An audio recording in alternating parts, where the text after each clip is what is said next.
There is a peculiar ache that arises in those who seek truth, not the truth printed in books or proclaimed from pulpits, but the kind that rustles quietly beneath the skin of the world, as though the universe were whispering something sacred through the folds of everyday life. You feel it in stillness, in the hush before sleep, or in the aching silence between your questions and the answers that never quite arrive. It is the haunting echo of something ancient and essential, something you've always known but forgotten, and perhaps something you were never supposed to remember. This is not just a feeling, it is a calling, faint, buried beneath layers of doctrine, ritual, culture, and fear. A hidden signal encoded into the very structure of reality. And the strange, almost poetic irony is this: it has been hidden in plain sight, tucked inside every religion, woven into the hymns and stories and symbols, the sacred texts and holy names. But it was never meant to be found, at least not easily. For to find it would be to unearth something so liberating, so paradigm-shattering, that the very game of human life would begin to dissolve. This something is not a concept. It is not a belief. It is not even a teaching in the traditional sense. It is more like a frequency, a current running beneath all forms, a vibration of truth that pulses beneath the words but is not of them. It hides in the negative space between parables, lingers in the forgotten verses, and flickers between the letters of sacred scripts like firelight behind a veil. Religion, for all its moral guidance and ritual, has been both a lighthouse and a labyrinth. The deeper you go, the more you begin to suspect that the outer forms, the commandments, the symbols, the hierarchies, are not the destination, but a camouflage. And so we begin here, at the threshold between the known and the concealed, where the soul itches with a question it cannot fully articulate. What is it they've hidden in every religion? Not out of malice, necessarily, but out of necessity. Some truths are too powerful to be handed over plainly. They must be earned, remembered, or stumbled upon when the spirit is ready to carry their weight. In this way, religions became like treasure maps with misdirecting legends, pointing outward while the real treasure was buried inward all along. There is something both tragic and beautiful in this. Tragic, because countless generations have followed the outer rituals, sung the hymns, and memorized the doctrines without ever brushing against the living essence that animates them. Beautiful, because the seed of awakening remains untarnished, nestled in every sacred tradition like a sleeping ember waiting for breath. And it only takes one moment, one true glimpse, to ignite the fire. That glimpse does not come through study alone. It comes when you see through the veil, when you begin to sense the orchestration behind the teachings. Why is the divine always portrayed as external? Why the repeated motif of separation between creator and created? Why is suffering framed as a test, salvation as a transaction, and enlightenment as a prize to be won? These questions are not heretical. They are keys. Because the hidden thing they never meant you to find lies not in answering them, but in what they reveal about your own perception. In every tradition, beneath the surface narratives of saints and saviors, sins and sacrifices, there is an encoded teaching. You are not what you think you are. Not merely a follower, not merely a seeker. The true identity, the unspoken core, has always been more vast, more luminous, more divine than the story allows. And herein lies the grand paradox. The religions weren't wrong. They were incomplete. They were scaffolds around a central truth that cannot be spoken, only realized. And that truth is not out there. It has always lived inside the hollow of your being, wrapped in silence. The reason it was never meant to be found is not because it was forbidden, but because it had to be remembered. There is a difference. You can give someone a truth, and they may reject it. But when someone remembers it, when it stirs like déjà vu in the blood, they know. And that kind of knowing is unshakable. So what is this that they've hidden in every religion? What is this silent signal, this echo from the beyond? That is what we are here to explore. Not to decode a mystery in the academic sense, but to journey through it like a living myth. This is not about religion bashing or blind rejection. It is about the awakening from the spell of literalism, the rising out of the symbols into the symphony they point toward. It is about peering into the architecture of belief systems and seeing the invisible scaffolding of divine consciousness they were built to conceal and reveal at once. We are not looking for a hidden scroll or ancient relic. The treasure is not external. It is woven into the fabric of your being. And when you find it, when you see it, you don't become enlightened. You remember that you always were.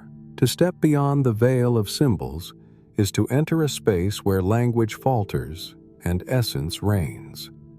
And yet, we must begin with words, for they are the lanterns we carry as we descend into the deeper caverns of understanding.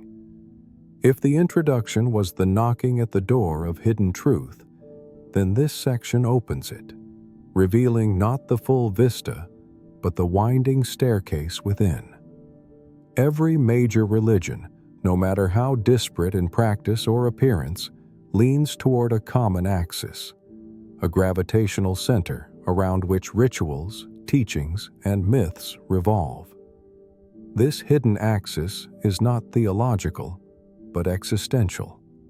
It whispers a truth about the self, not as a personal ego, but as a sliver of something infinite. The problem is, most never hear the whisper, because it's been buried beneath centuries of interpretation and cultural scaffolding. But here is the quiet revelation. The thing they've hidden in every religion, perhaps without fully realizing it, is the unfiltered recognition that you are not separate from the divine. Not metaphorically, not symbolically. You are the current wearing the mask of the vessel. You are the breath inside the name of God. This idea is not simply mystical poetry. It is the luminous thread that pulses beneath every tradition when seen through awakened eyes. In Christianity, it is buried beneath the metaphor of Christ in you, the hope of glory. Not merely Jesus as an external savior, but Christ as a frequency, a living archetype of divine essence alive within your very DNA. In Hinduism, it hides in the phrase Tat Tvam Asi, thou art that, a declaration that the Atman, individual soul, is none other than Brahman, the Absolute, the All. In Buddhism, beneath the paradox of the no-self lies the clear mirror of pure awareness, unbound, unborn, untouched. In the mystical strands of Judaism, it flickers in the Kabbalistic idea of the Ein Sof, the infinite light in which the world appears like a shadow. In Sufism, it twirls in the whirling dervishes, dissolving identity into the beloved. All are petals on the same invisible flower. What, then, was never meant to be found? Not the idea that God exists, but that you are inseparable from that very source. Because to realize this, beyond doctrine, beyond belief, is to collapse the house of cards that fear built. It is to end the narrative of distance. And without distance, there can be no control, no manipulation through guilt, no need to barter righteousness for acceptance. The religious systems were, at times, unconsciously designed to keep the flame visible but unreachable, to turn the sun into a shrine rather than a mirror. But this hidden truth is not limited to mystical statements or metaphysical riddles. It expresses itself as a pattern in consciousness itself, a sort of cosmic geometry. Across spiritual traditions, we encounter recurring motifs: the idea of death and rebirth, the illusion of separation, the inner journey through darkness into light, the sacrifice of the false self to reveal the eternal one beneath. These are not just moral teachings or psychological metaphors. They are blueprints, encoded symbols for an alchemical process that happens within the human spirit. And like all codes, they require a shift in perception. The truth is not hidden because it is complicated. It is hidden because we are trained not to see it. From birth, we are conditioned to experience the world through a dualistic lens: subject and object, God and man, good and evil, life and death. But beneath this binary scaffolding is a non-dual awareness, a field in which all opposites dissolve. This is the terrain where the hidden truth begins to surface. The realization that all distinctions are garments on the same invisible body. The ego, then, is the great gatekeeper.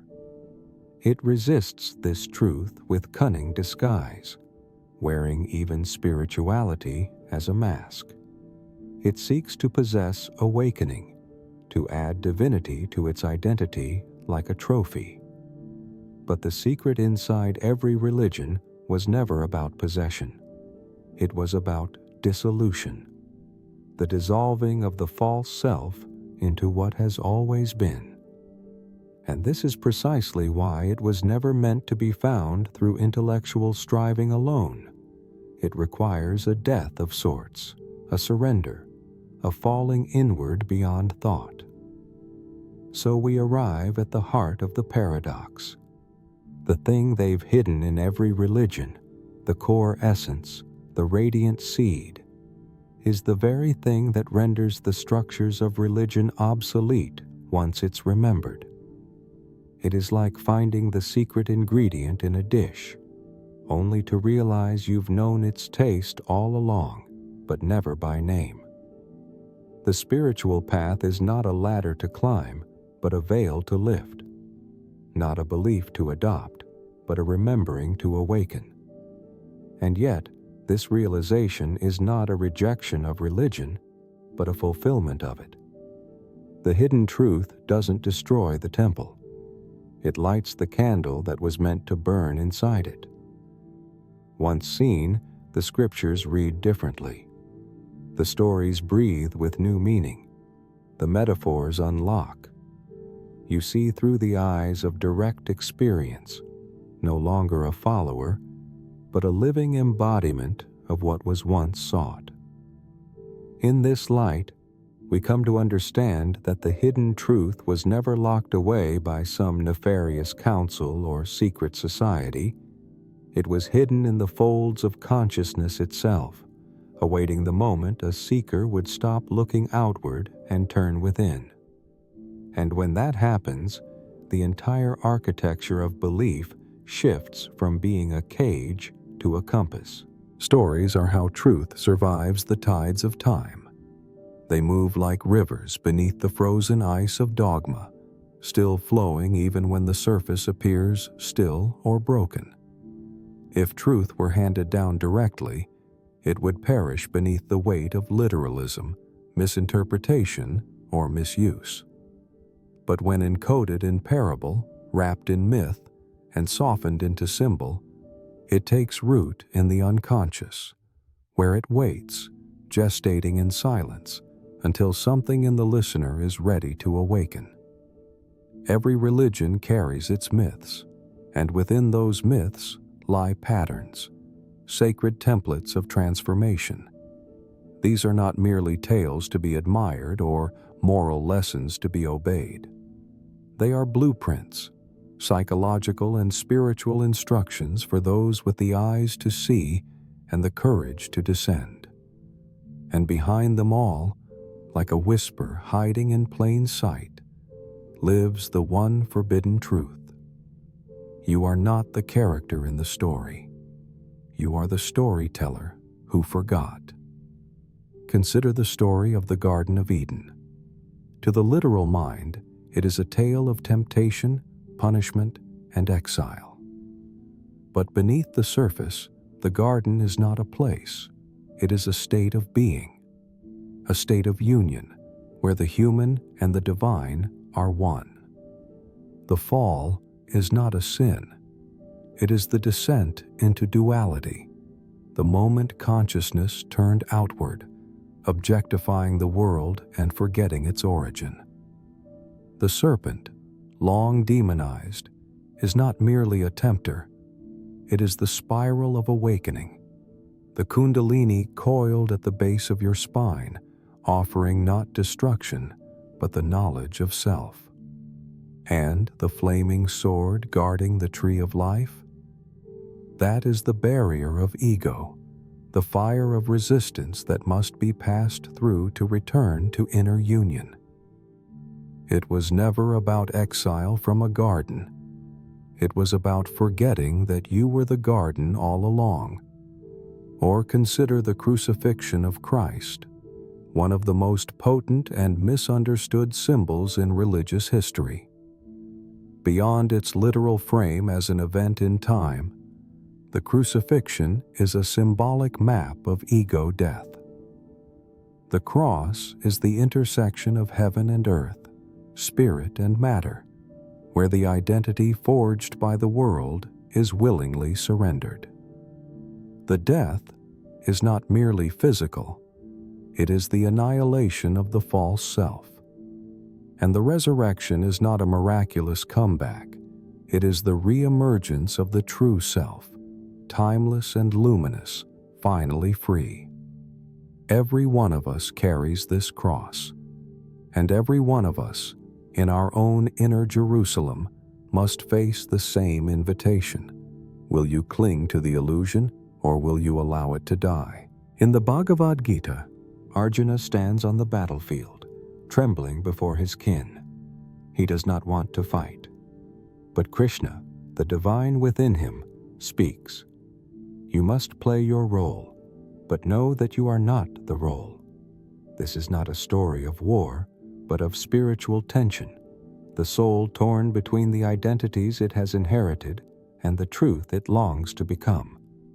Krishna is not merely a charioteer, he is the inner guide, the higher self whispering beneath the noise of fear. You were never this body, never this mind, never this illusion of self. You are the witness, the eternal player watching the play. Even in Buddhism, where gods and souls are largely set aside, the parables speak with luminous clarity. The raft used to cross the river is not to be carried once the shore is reached. The finger pointing at the moon is not the moon. These teachings point to the same concealed axis. Forms are useful, but they are not the truth. The Buddha's silence in response to ultimate metaphysical questions was not ignorance. It was invitation. Turn inward. Go beyond the mind. The kingdom is not coming. It is here, now, if only you'd stop looking elsewhere. These symbolic narratives persist because they speak to something deeper than logic. They bypass intellect and root themselves in the soul. And they all point to a singular inversion of perspective, the one truth that dissolves the need for seeking. You were never separate to begin with. You are not the follower trailing behind the prophet. You are the light the prophet was pointing to. You are not the one begging at the altar. You are the flame on it. You are not the pilgrim walking toward the sacred mountain. You are the mountain remembering itself. And this is why the truth was never meant to be found so easily. If you see only the symbols, you become lost in the forest of myth.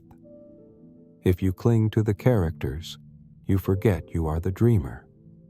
But if one day the story cracks and light begins to pour through, you begin to see. You begin to remember.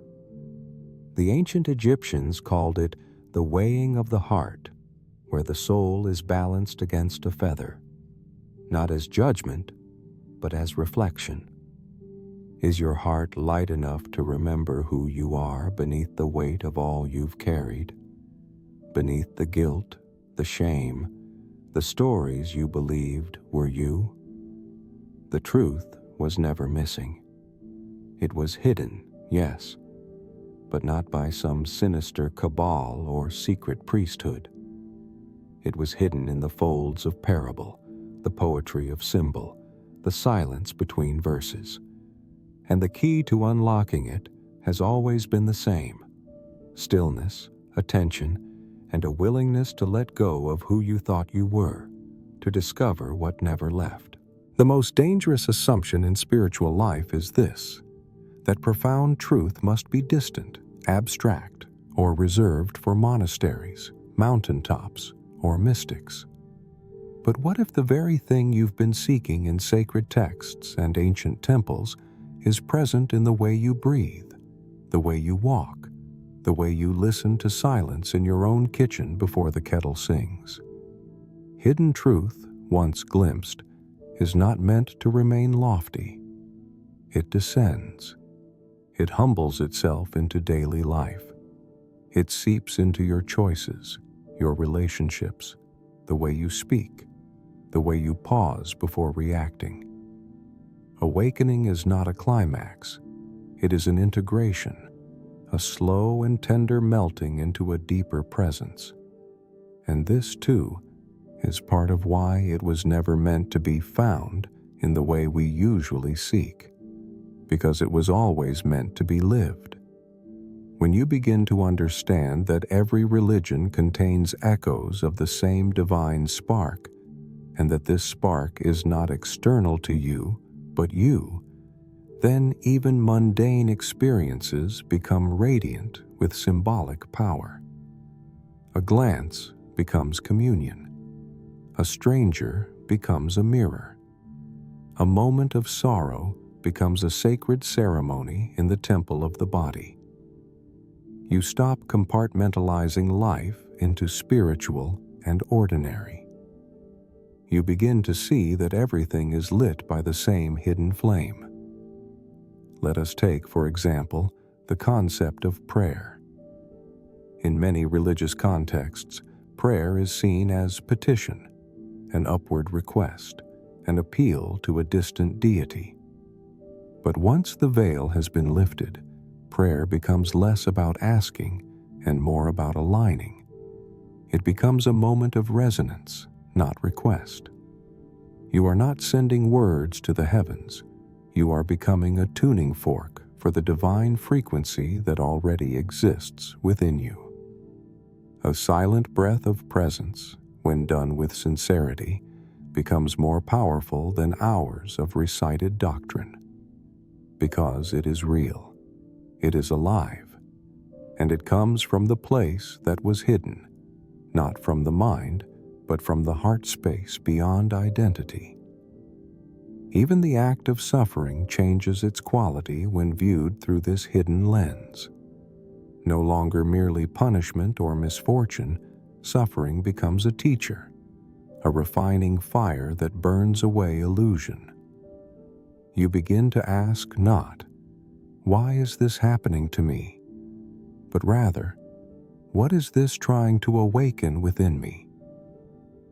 you cease to interpret pain as proof of abandonment and start to see it as an alchemical invitation to return.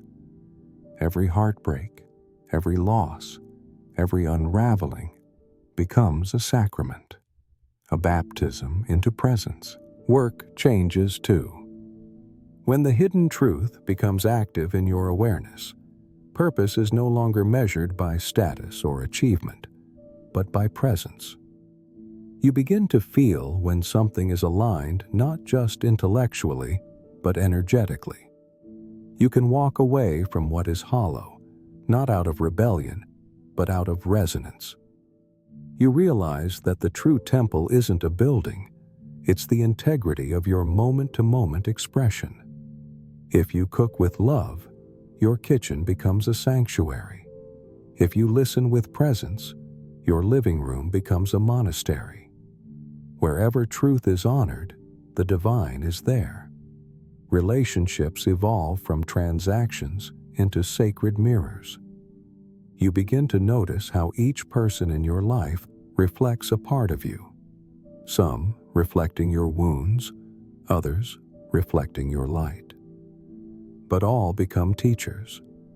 The more you recognize the divine in yourself, the harder it becomes to demonize others. Not because you condone their actions, but because you begin to sense the pain and illusion beneath them. Compassion ceases to be a moral obligation. It becomes a natural byproduct of seeing clearly. And perhaps the most subtle but profound shift is this: you stop seeking. Not because curiosity dies, but because the desperation underneath the search begins to fade. You realize you are not missing anything. The thing you were seeking in holy books and sermons is the same thing that watches through your eyes right now. Still, patient, eternal. What was hidden was not a concept, but a perception, a way of seeing that collapses the boundary between the seeker and the sought. This does not mean life becomes easy, but it becomes true. You may still feel fear, but you no longer build your identity around it. You may still stumble, but you no longer collapse into shame. The divine becomes less of a destination and more of a lens. And once you see through that lens, you cannot unsee it. You realize that the prophets and sages were not gods to be worshipped. They were mirrors. And that their greatest teaching was not in their miracles, but in what they revealed about your own nature. That you too are the light walking through the darkness, the Word becoming flesh, the eternal moment dancing through time. This is what it means to embody the hidden truth. Not to speak it, but to become it. Not to escape the world, but to sanctify it. To move through life as though every act is a ritual, every breath is a hymn, every meeting a sacred appointment. And now, as we emerge from this spiraling descent into the hidden chambers of truth, we do not rise back into the light the same as we were. For once, you have seen what hides behind the veil. Once you have heard the unspeakable truth echoing in the stillness between thoughts. Something within you begins to shift, irreversibly, quietly, profoundly. You return to your life, but your eyes have changed.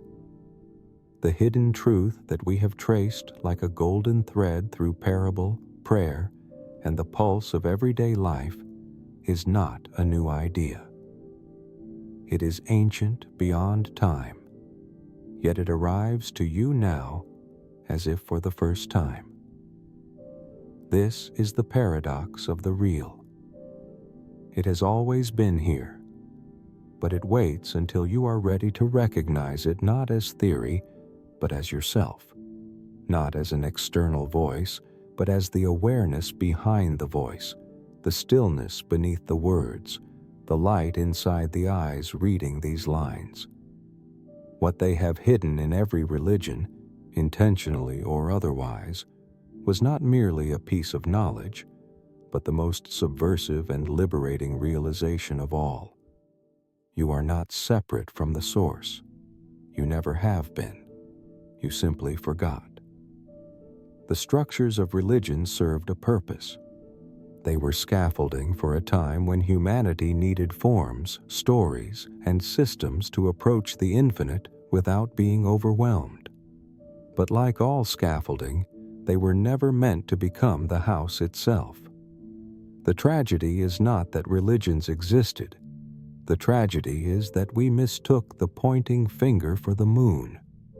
Now, at this strange juncture in human history, when old institutions tremble and digital noise drowns the sacred whisper, you are being called, not by a prophet or a scripture, but by something older, something quieter.